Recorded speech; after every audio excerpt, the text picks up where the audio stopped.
Can you hear me? If it dies, I'll use this, but we're going to use this maybe for if anybody has questions, even though I don't know how to answer questions. But I want to apologize right from the start that I'm not a real speaker or spontaneous or whatever you would call it. I have to read the whole darn thing, and it's like 4 hours long. So you guys just sit still and work up a nice hunger, nice hunger for food and drink and whatnot. All right.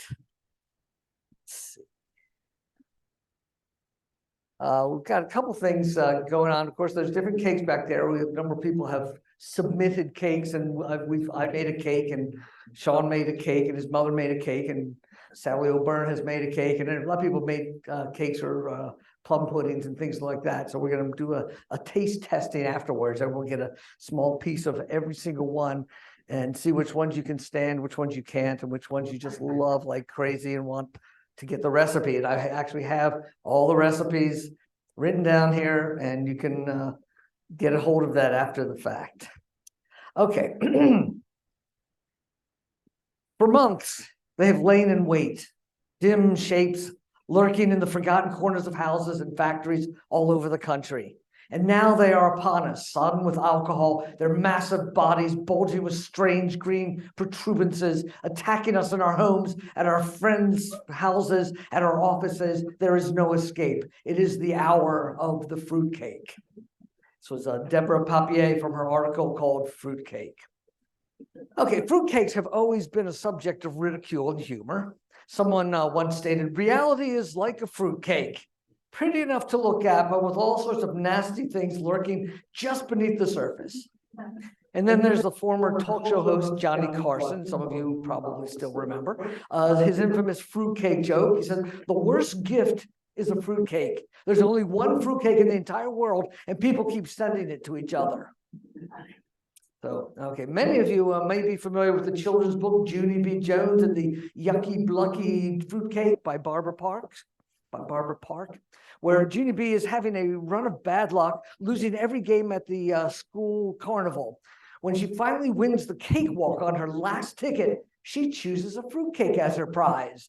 But who in the heck knew that, and this is all quotes, by the way, but who in the heck knew that sparkly foil-wrapped fruitcake was really a lethal weapon in disguise?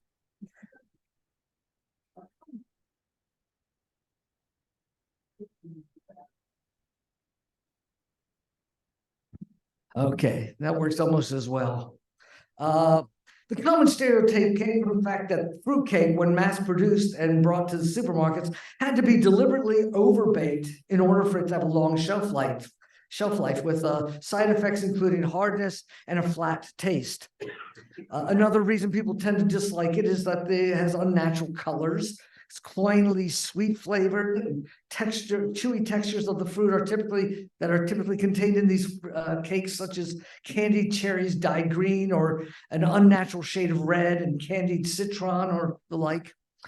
Credit for the fruitcake's popularity in the United States should at least go partially to the United States Postal Service. The advent of rural-free delivery in 1896 and the addition of the parcel post service in 1913 caused an explosion of mail-order foods in America.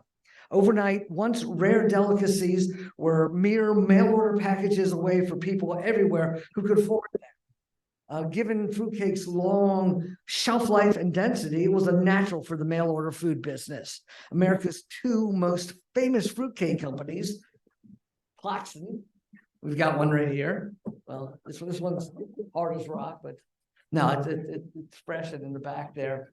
Claxon of Claxton, Georgia, and Cullen Street of Corsicana, Texas, got their start in this heyday of the mail order fruitcake, mail order foods in general. The Cullen Street Bakery recipe for the cakes, which had remained unchanged since 1896, calls for honey rather than sugar, pineapple from Malaysia, raisins from California, citron from Sicily, Pacific Northwest cherries, pecans, and more pecans. The current company president, Mr. Bob McNutt, says, that's his real name, yes, says, the cake is 28% nut by weight and no booze. Putting alcohol in fruitcake is the ruination of good cake and good booze. Well, we beg to differ on this point, disagree on that. You'll see many of the cakes have alcohol in them. It's part of their character. I think some of them will not have alcohol too, so there'll be a good variety back there. Fruitcakes were a widely admired part of the American holiday tradition. In 1953, Los Angeles Times article called fruitcake a holiday must. And in 1958, Christian Science Monitor asked, what could be a better gift than a fruitcake? But by 1989, a survey by MasterCard found that fruitcake was the least favorite gift of 75% of those polled. Thanks, Johnny Carson. In spite of this, December 27th has become National Fruitcake Day. But then a little more than a week later, on January 7th, it's National Fruitcake Toss Day. I wonder how many people have been hospitalized trying to catch one of those. In America, and to a lesser extent Britain, fruitcake is the common butt of many Christmas time jokes because of its supposedly bland taste and very long life, sometimes depicted as hard enough to be indestructible or to serve as a blunt weapon, as I mentioned earlier. It is often depicted as a gift given to someone the giver does not like. The latter used by the recipient as a doorstop, a paperweight, or anything else a brick could be used for.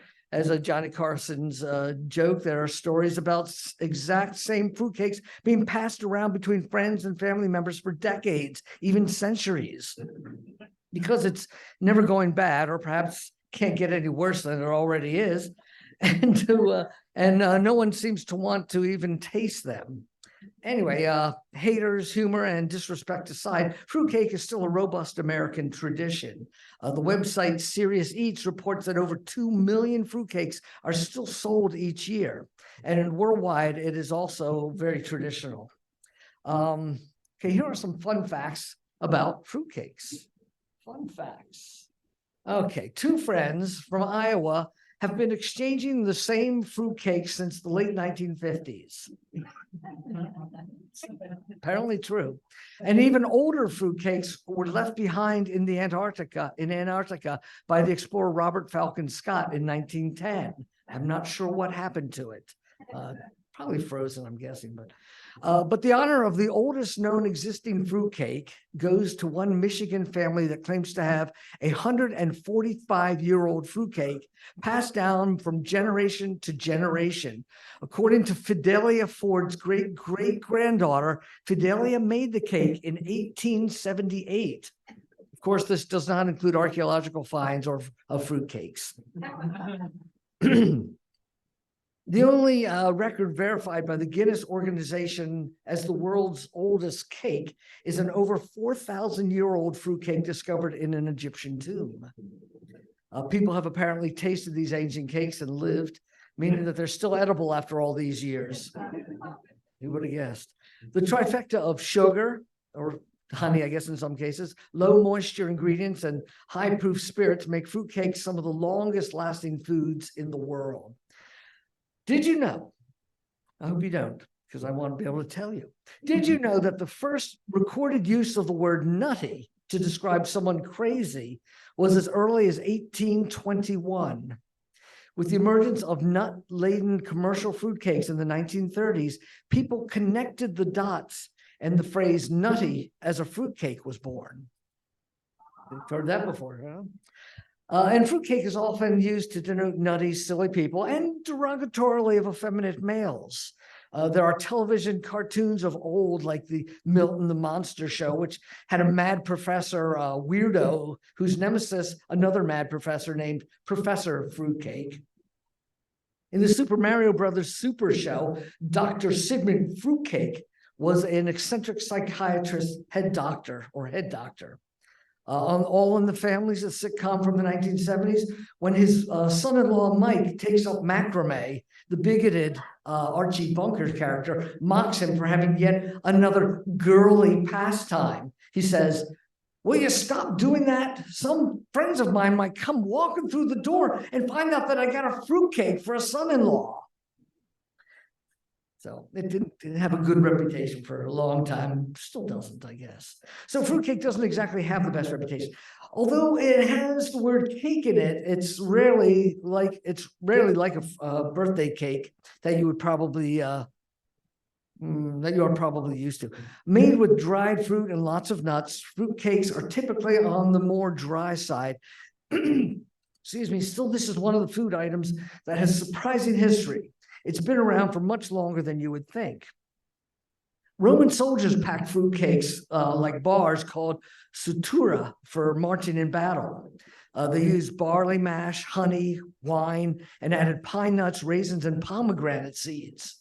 These cakes were incredibly portable, compact, and would last a long time without spoiling.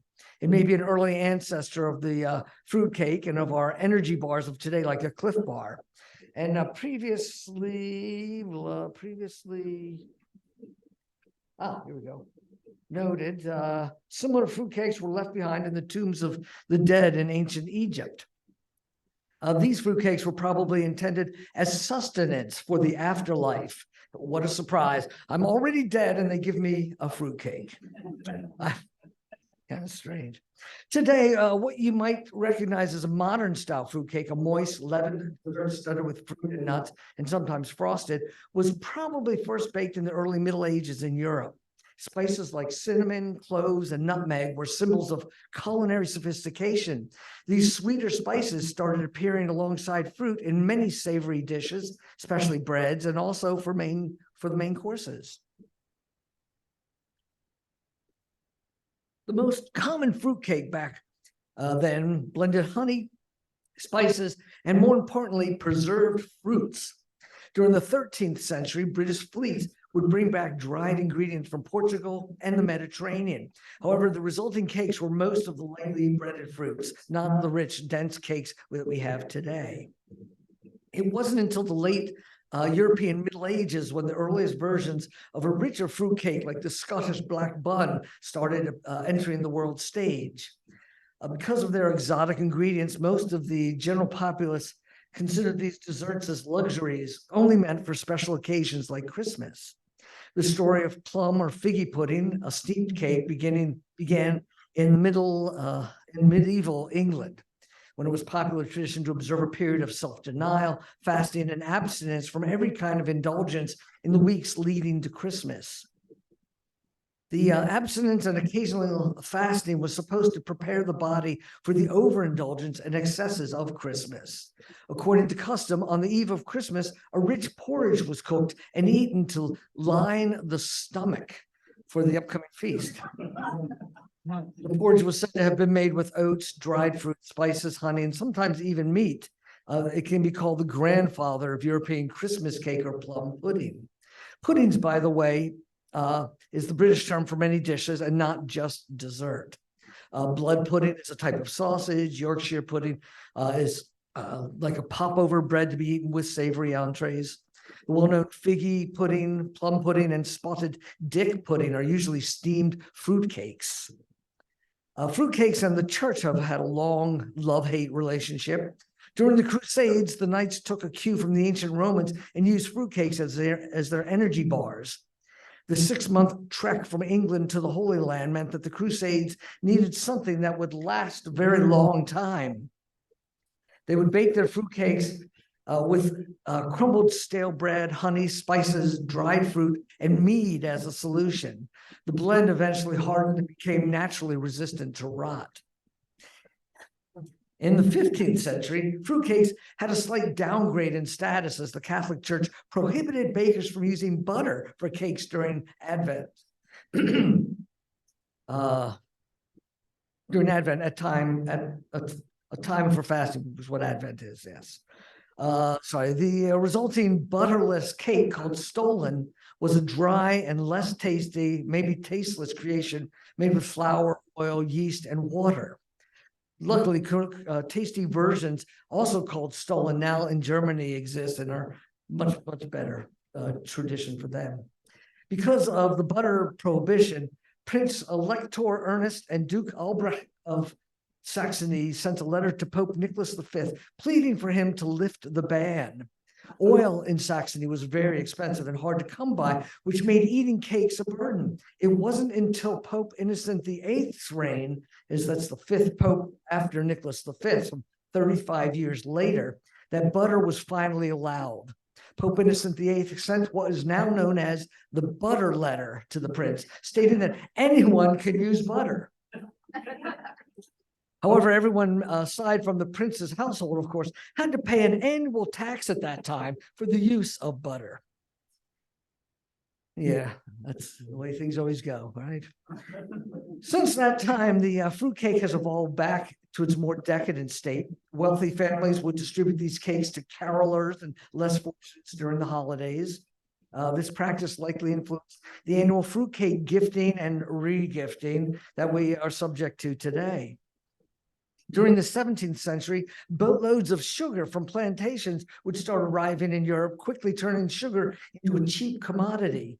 People would now use sugar to preserve fruit well beyond the harvest season, paving the way for fruitcakes with new fruit combinations. The fruitcake's sinfully rich nature became an undoing in the early 19th century as European religious leaders outlawed it for being too decadent. Again, yeah. These leaders, however, lifted the ban by the end of the century. This was a triumph for the Victorians who loved to eat fruitcake for afternoon tea. Queen Victoria's wedding cake, topped with a sugar figure of Britannia, further cemented the United Kingdom's love for the dessert, as well as its common appearance at weddings and other events. Several other royals followed the tradition of serving fruitcake on their special day, including Prince Charles at the time and Princess Diane, and more recently, Prince William and Princess Kate. At King Charles's coronation last May, many folks enjoyed coronation cakes, which are fruitcakes covered with marzipan and icing. And there's a semi-example of one in the back that we'll be trying. It's actually a New Zealand recipe, so gone around the world, I guess, the British invasion. Another popular food in the UK was the Christmas pudding, and many believe it is the same as fruitcake. As I noted previously, pudding in the UK can be types of types of cake batter, sweet or savory, and that is often steamed instead of being baked. Christmas pudding, also endearingly known as figgy pudding, does have a similar ingredient list of dried fruit, nuts, and alcohol, but the comparison ends there. This dish and the strangely named spotted dick are steamed cakes, making them very moist, unlike traditional fruit cakes.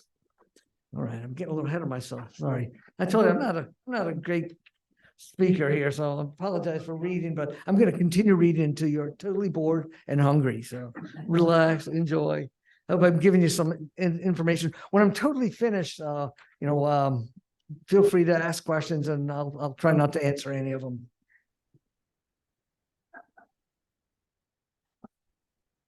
All right, just kidding about that. The Christmas fruitcake largely displaced the previously popular Twelfth Night cake during the Victorian era. A traditional English Christmas fruitcake is made with moist Zante currants, sultana, the golden raisins, sultanas, and raisins that have been soaked in brandy, rum, whiskey, or sherry. The cake may be covered in layers of marzipan, then icing, and is usually decorated often with plaid ribbon bands and Christmas models such as snowmen, fir trees, or Father Christmas. Coins were also occasionally added to the Christmas cake, as well as to the Christmas pudding as a good luck token. Other variations began to appear in cookbooks and newspapers. Instead of red candied cherries, some Christmas cake recipes call for angelica for the green color. In Yorkshire, Christmas cake, as with other types of fruitcake, were recommended to be served with cheese, such as Wensleydale. I don't think anybody brought any cheese tonight, so who knows, there may be other cheeses that would go good with fruitcake. Think about that. Okay, a Scottish Christmas cake called Whiskey Dundee originated in Dundee, of course, and is surprisingly made with, you guessed it, Scotch whiskey, yeah. Okay, no real surprise there. It is light and crumbly. It is a light and crumbly cake and light on fruit and candied peel. Only currants, raisins, sultanas, and cherries are in it. There are also the Scottish black bun eaten on hogmanay. Am I saying that right? Hogmanay. That has a similar recipe using whiskey and often caraway seeds, according to one of the things I was reading. The British love fruitcake. I'm sorry, let me start again. The British love of fruitcakes seems to prevail in Europe over the centuries, making its way into the colonies and into our common cultural view. Years before the American Revolution, the British colonies brought fruitcake to the New World. It became extremely popular in wintertime in regions that lacked access to fresh fruit. One notable fruitcake of the period was called the muster cake. Is a dense, alcohol-heavy food that colonial women made for the men who were mustered for military training by order of the British Parliament. Fruitcake, or Christmas cakes, as they are often called nowadays, can be found today around the world in many cultures, granted most Christian cultures. In India, under British rule, Christmas cakes were traditionally a fruitcake with many variations. Allahabadi cake is famous for its rich taste and texture. Many smaller, more traditional Christian bakeries added alcohol, usually rum, into the cakes there. India's relationship with Christmas cakes is a decadent and delicious one, along with simmering mutton or vegetable stews, biryanis, chicken roasted in tandoori cauldrons, naan, culture, papadam, and the fermented batter of appam. The diversity of the Indian subculture can be best appreciated through all these regional foods in India. But one dish that transcends all the boundaries is the Christmas cake. Decadent, peppered with dried fruit, infused with rum or brandy, filled with buttery goodness, and laced with spices that make this cake boldly Indian. The whiff of a warm Western-style cake often wafts through the cooler air on Christmas Eve in the subcontinent. The story of the Christmas cake in India starts way back during Crown Rule, or as the monarchy called it, the British Raj. In 1883, Murdoch Brown, a British planter in Talasri in Kerala, on India's southwest coast, asked the local baker, Mamali Bapu, to taste the rich plum cake he had just brought from England. Brown explained the full baking process and asked Bapu to prepare a similar cake for him. Previously in India, yeast was used for leavening and fermentation, and cakes were essentially what we might call sweetbreads. But Bapu, instead of yeast, used locally brewed liquor in his cake. Brown had asked Bapu to get brandy from a nearby coastal French province in Mahi, but Bapu had a better idea and used a local fermented infusion of cashew apple, which is the fruit that surrounds the popular nut, and kaldalpazaham, a type of small local banana, instead of French brandy. Delighted with the result, Brown declared it the best plum cake he had ever tasted, or so the story goes. Thus began the Indian tradition of Christmas Kerala plum cakes, Kerala, Kerala cakes.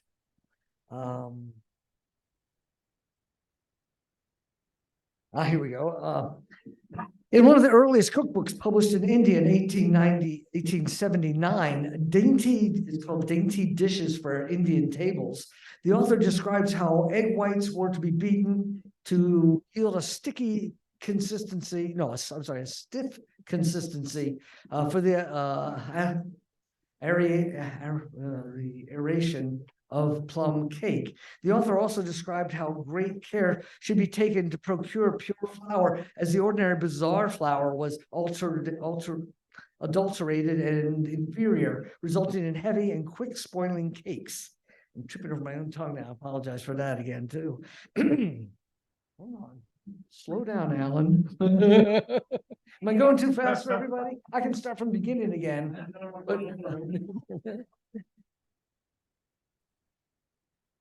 No, okay.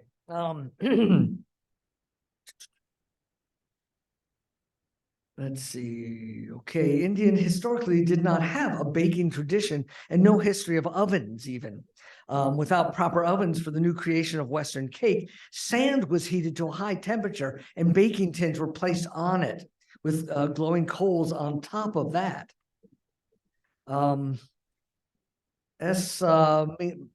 Meenakshi Amal, in her classic Tamil cookbook called Samathu Par, published in 1951, described improvising baking contraptions using hot sand and live coals and called it a biscuit box. Biscuits, as you might recall, are a British term for cookies. The Kerala plum cake was not a genuine English Christmas cake, of course. Local flavors, exotic ingredients, substitutes, heirloom recipes, makeshift ovens, unusual leavening agents, and many other improvisations characterized Indian Christmas cakes, resulting in unique flavors. Different Christmas cakes produced in various parts of India use unusual ingredients. Take, for instance, Allahabadi cakes, which contain petha, which is ash gourd candy, whatever that is. Murabba, which is locally produced marmalade. This quintessential Indian cake also uses ghee and is laced with an unusual blend of spices, such as nutmeg, cinnamon, fennel, mace, and ginger.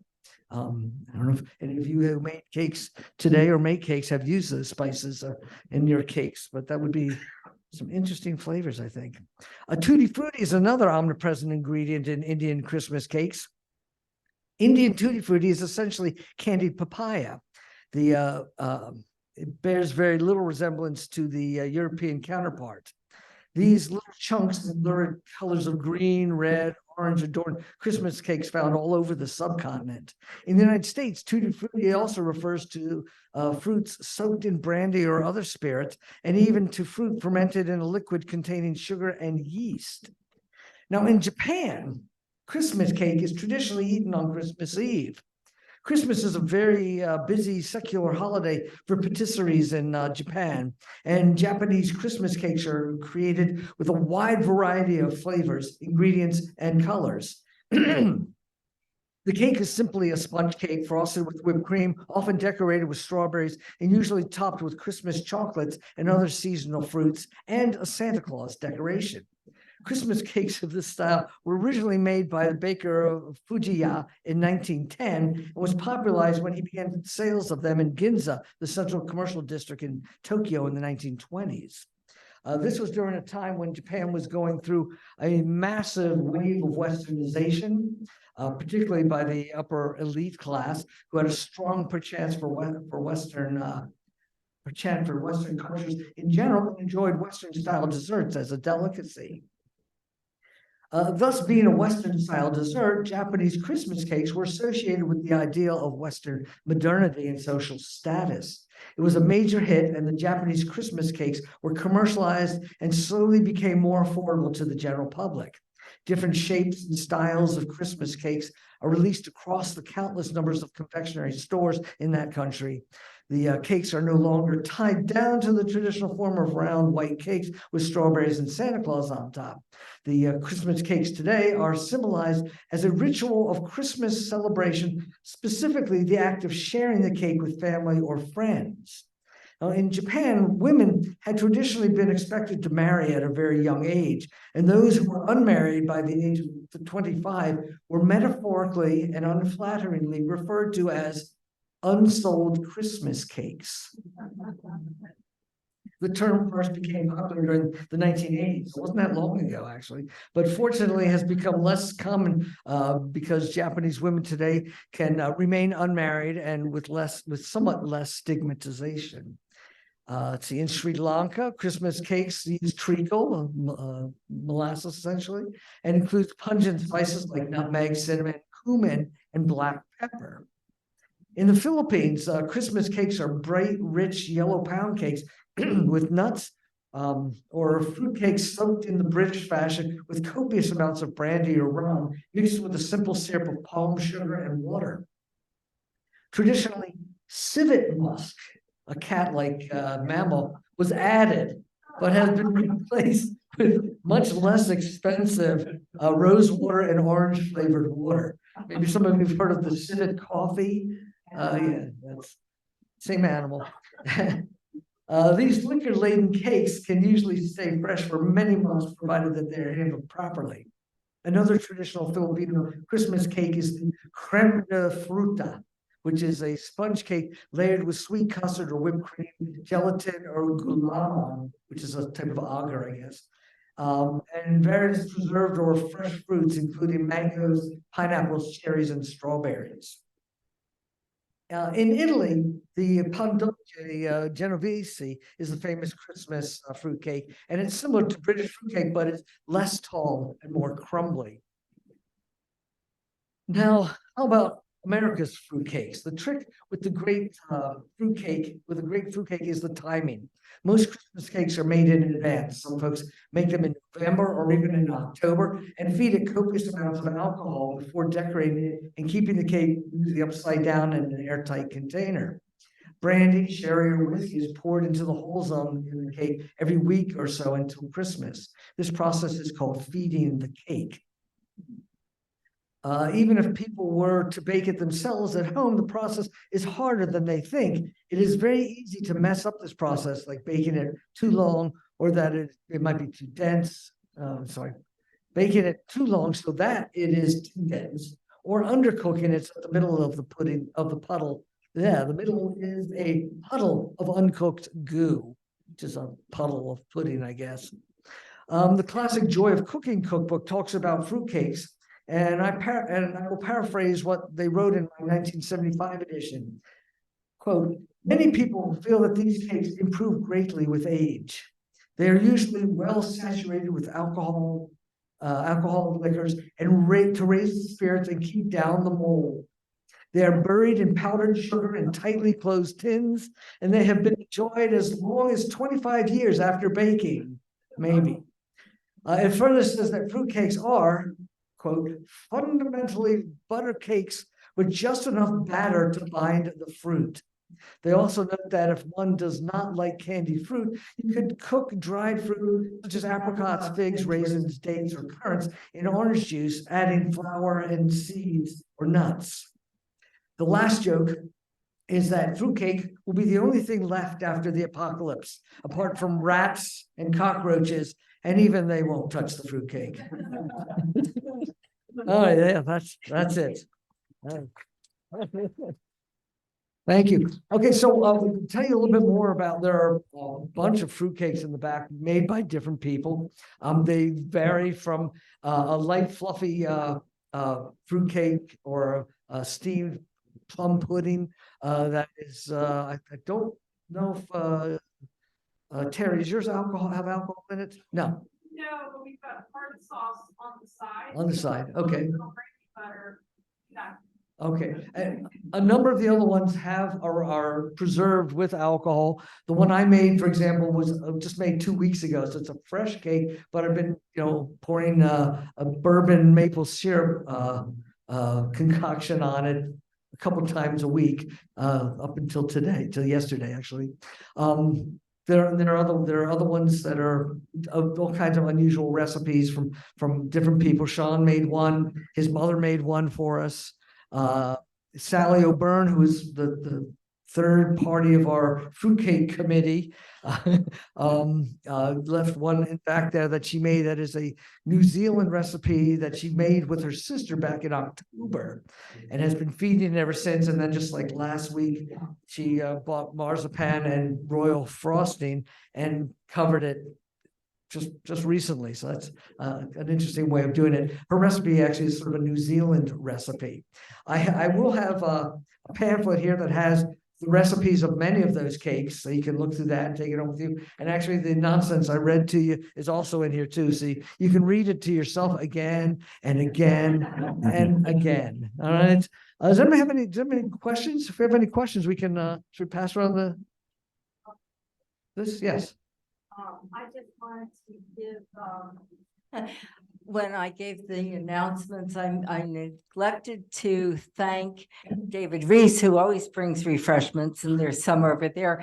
But also Kathleen Yost made mulled wine for us. So that's over there to enjoy with your fruitcake.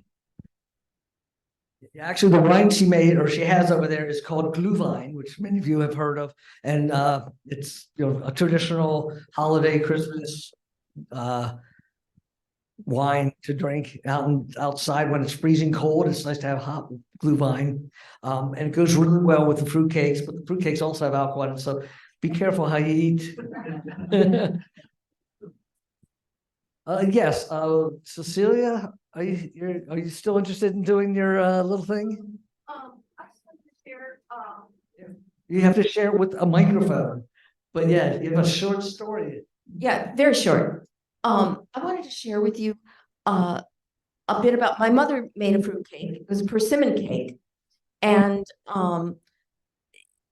it started because the neighbors had a persimmon tree. This is in California. So and my parents discovered that the fruit was just rotting. So they asked the neighbors and they started making this persimmon cake. It looked a lot actually like a brick. She baked it in a loaf pan, but it didn't taste like brick. It was very tasty. So I don't know how many of you have experienced when you have a loved one who forgets how to cook. But it's a very strange and sad moment when you are given the chocolate chip cookies that you've always been given, and they're inedible because they are made with salt instead of sugar, or something like that. It's a very sad moment. So after there were a lot of sad moments, which I may have shared with you at the end of my parents' lives. But after my parents passed away, my sister-in-law took this recipe for fruitcake, for the persimmon cake, and she researched it and she found a special way to make it, which was steamed. And she also made it quite beautiful. It was no longer a brick. She put it into a lovely mold, and it happened to arrive yesterday. So I'm going to share with you what this fruitcake looks like. When this fruitcake arrives, my sister-in-law now has packaged it like this, and it has a beautiful forsythia on the top of it. And it has a label that is, although it's really a lot of my sister-in-law is in here, but she has a label here that says that it is Italy's persimmon cake. Italy is my mother. And so this is from her, but I want to just tell you that although fruitcake can be funny and it can be terrible, I look at this fruitcake when it arrives as the fruitcake of redemption. This is the fruitcake of exorcism. This is the fruitcake that probably from my Catholic upbringing, I view as an act of grace. When I see this fruitcake, I don't remember, well, I do, but I get past some really crappy memories of the nasty end game of my parents. And I remember the wonderful woman who my mother was, and a fantastic cook and a person who really believed in the romance of things, in making things special, in making beautiful clothing, and in making beautiful food and presenting it at a set table every night. So I salute my sister-in-law, Karen, and I present to you for your admiration what I will call the fruitcake of redemption and the fruitcake of grace. Thank you.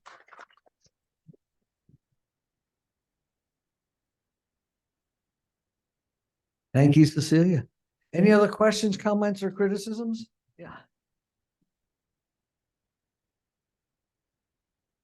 Hi, I'm new a year in Delaware, and I've made fruitcakes for my husband for decades. I can't find candied fruit or candied cherries in Delaware. Or make your own. Well, I'm too lazy for that. Yeah, That's too much. That's more work than it's worth. Okay. Farmer's market. Farmer's market, yes, yes. Yeah, Booth's Corner, Booth one. It's only like 10 minutes. It's 10 minutes right now. is what that's- Come back, I was in North Jersey, so I got it where I used to get it. Oh, yeah. Shop right now. Here? Really? We didn't find Not it. in the baking aisles. It was hard to find. Any other questions, comments, criticisms, anybody? Good, okay, so the next thing to do is to, we're gonna start cutting up fruitcake into small pieces, so you can try a little bit of every single one until you burst. All right? I guess it looks like Shawn's starting to cut some up back there. Terry's pulling her little mini muffins out. Should be plates and forks back there, so have at it.